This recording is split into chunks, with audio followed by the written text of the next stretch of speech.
Hello friends, welcome to MG classes by Vikas sir, जिसमें आज हम लोग पॉलिटिकल साइंस में पढ़ेंगे संघ व्यवस्थापिका। तो आज हम लोग का जो चैप्टर होगा वो राज्यसभा होगा। इसके बाद जो अगला चैप्टर होगा वो लोकसभा होगा। तो चलिए स्टार्ट करते हैं। राज्यसभा से जो भी संबंधित प्रश्न है वन लाइनर, उन सभी का हम लोग अध्ययन करते हैं। तो इस वीडियो का PDF आप हमारे टेलीग्राम चैनल एमजी क्लासेस विकास सर से डाउनलोड कर सकते हैं और फ्री में पढ़ सकते हैं। तो इसमें पहला प्रश्न दिया गया है कि भारतीय संविधान ने देश की शासन प्रणाली के रूप में किस व्यवस्था को अपनाया है। तो संसदीय शासन व्यवस्था को अपनाया है। संसदीय शासन व्यवस्था में विधायिका का समन्वय किसके साथ है। तो कार्यपालिका के साथ है। तीसरा क्वेश्चन है कि संघीय विधायिका का उल्लेख संविधान के किस भाग में है। तो भाग 5 में है। और संविधान के किन अनुच्छेदों के अंतर्गत संसद का गठन, संरचना, अवधि के बारे में वर्णन है। तो अनुच्छेद 79 से 122 के मध्य यह सब चीज़ दिया गया है। 5 नंबर का क्वेश्चन है कि संसदीय स्वरूप में शासन का प्रमुख लाभ क्या है। तो उत्तरदायी शासन है। और अगला क्वेश्चन कि भारतीय संसद क्या है। तो द्विसदनात्मक है, जिसमें लोकसभा और राज्यसभा है। संसद का भाग अगर पूछेगा तो उसमें 3 हो जाएगा। तो उसमें लोकसभा, राज्यसभा और राष्ट्रपति भी आएंगे। तो भारत में सर्वप्रथम किस अधिनियम द्वारा केंद्र में द्विसदनात्मक व्यवस्थापिका की स्थापना की गई थी। तो 1935 के भारतीय शासन अधिनियम के द्वारा। संविधान के 79 के अनुसार संसद किस से मिलकर बनती है। तो लोकसभा, राज्यसभा और राष्ट्रपति, ये अनुच्छेद 79 कहता है। भारतीय संसद का स्वर्ण जयंती समारोह कब मनाया गया था। 13 मई 2002 को। ये 13 मई 2002 को स्वर्ण जयंती समारोह मनाया गया था भारतीय संसद का। अगला क्वेश्चन है 10 नंबर का कि राज्यसभा का सर्वप्रथम गठन किस वर्ष हुआ था। 1952 में। और संविधान के किस अनुच्छेद के अंतर्गत राज्यसभा का गठन का प्रावधान किया गया है। अनुच्छेद 80, यानी कि 80 में क्या है, राज्यसभा। इसके बाद अगला क्वेश्चन है कि राज्यसभा की निश्चित सदस्य संख्या कितनी है। तो 250 है, यानी कि 250 एक निश्चित सदस्य संख्या है राज्यसभा का। इसके बाद अगला क्वेश्चन कि वर्तमान में राज्यसभा में कुल सदस्यों की संख्या 245 है। राजस्थान में कितने सदस्य संघ राज्य क्षेत्र से निर्वाचित किए जाते हैं। तो 8 सदस्य, जिसमें से दिल्ली 3, जम्मू कश्मीर 4 और पुडुचेरी 1 होता है राज्यसभा से निर्वाचित सीट है। 15 नंबर का क्वेश्चन कि राज्यसभा में राज्यों एवं संघ राज्य क्षेत्र के सदस्यों का चुनाव किसके द्वारा किया जाता है। तो विधानसभा के निर्वाचित प्रतिनिधियों द्वारा। अगला क्वेश्चन कि राज्यसभा के चुनाव में न्यूनतम आयु 30 वर्ष का होना चाहिए। राज्यसभा के लिए नामित होने वाले पहली अभिनेत्री कौन थी। नरगिस दत्त थी।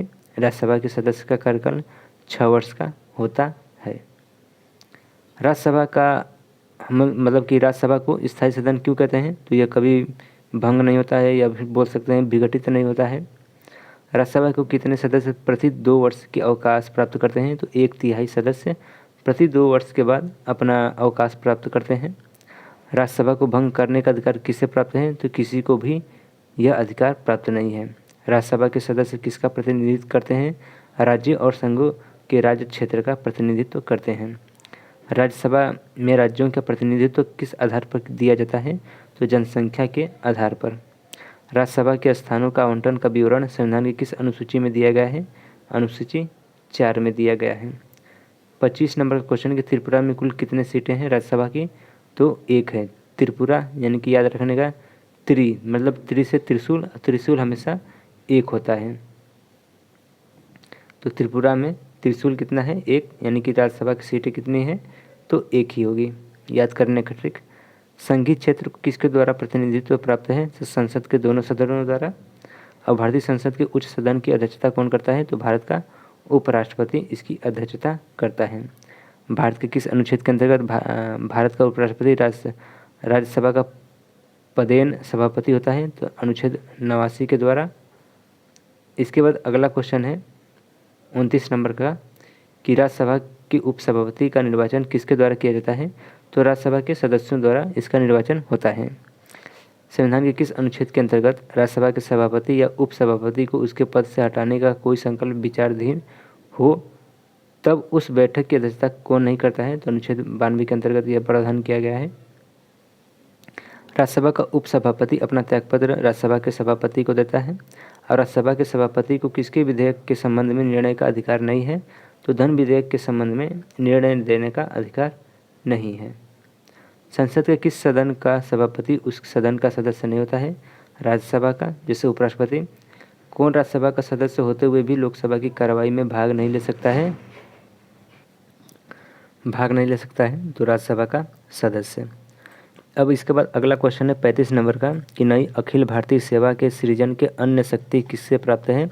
तो राज्यसभा को प्राप्त है, जैसे कि यूपीएससी, यूपीपीसीएस, ये जो भी होता है केंद्रीय लेवल का, वह जो शक्ति इसका प्रदान है या फिर सृजन की बात की जाए तो नई अखिल भारतीय सेवा की जो सृजन है वो राज्यसभा को प्राप्त है।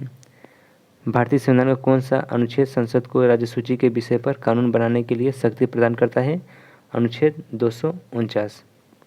अगला क्वेश्चन है कि संविधान के किस अनुच्छेद के अंतर्गत राज्यसभा उपस्थिति और मत देने वाले सदस्यों को 2/3 बहुमत से प्रस्ताव पारित करके नई अखिल भारतीय सभाओं की स्थापना का अधिकार संसद को दे सकती है? तो ये अनुच्छेद 312 वर्णित करता है। राज्यसभा लोकसभा द्वारा पारित साधारण विधेयक को कितनी अवधि तक रोक सकता है? तो राज्यसभा केवल 6 माह तक इस विधेयक को रोक सकता है अपने सदन में। धन विधेयक को अस्वीकार करके या संशोधित करने की शक्ति किसमें निहित नहीं है? तो राज्यसभा में यह शक्ति निहित नहीं है। 40 नंबर का क्वेश्चन है कि राज्यसभा की मांगों पर मतदान नहीं कर सकती है? तो अनुदानों के मांग पर।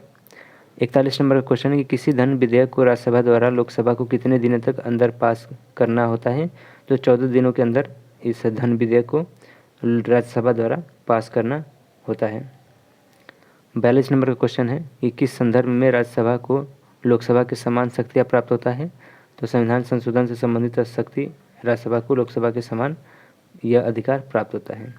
तो फ्रेंड्स, आज के लिए बस इतना ही, और इसका जो PDF आप हमारे टेलीग्राम चैनल से डाउनलोड कर सकते हैं, MG क्लासेस विकास सर पर। वहाँ से जाकर इस वीडियो को फ्री में आप डाउनलोड कर सकते हैं वीडियो को, और साथ साथ PDF भी यहाँ से डाउनलोड कर सकते हैं और पढ़ भी सकते हैं। तो चलिए मिलते हैं नेक्स्ट वीडियो में नेक्स्ट टॉपिक के साथ। तब तक के लिए वीडियो को लास्ट तक देखने के लिए आपका धन्यवाद।